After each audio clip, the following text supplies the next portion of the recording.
Face à ses troupes, Benyamin Netanyahou n'en démord pas.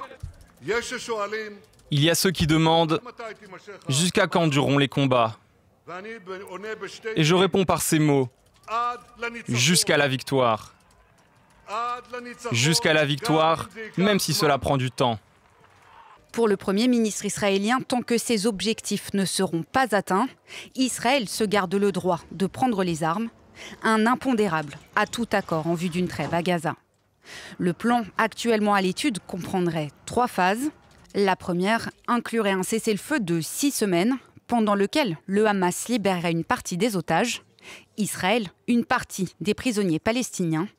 L'État hébreu se retirerait aussi des zones densément peuplées.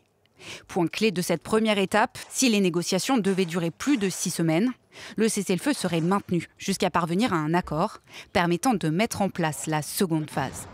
Cette deuxième introniserait une autorité de transition qui ne serait ni le Hamas ni Israël. La sécurité dans l'enclave serait alors assurée par une force armée formée par les États-Unis, soutenue par des pays alliés arabes. Sous réserve de retour au calme dans l'enclave, débuterait alors la troisième phase, celle d'un programme de reconstruction. Pour étudier en détail ce plan, des médiateurs de taille ont été dépêchés à Doha. Le chef de la CIA, William Burns, le chef du Mossad, David Barnea, le directeur du service de sécurité intérieure israélien, Ronen Bar, et le chef des renseignements égyptiens, Abbas Kamel. Aucun accord n'est garanti à ce stade, mais le revirement du Hamas, qui renonce à obtenir d'emblée un cessez-le-feu complet et permanent d'Israël, marque un tournant.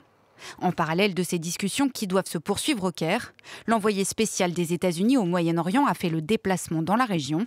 Brett McGurk a rencontré le Premier ministre Benyamin Netanyahou et réitéré son engagement en faveur du plan proposé.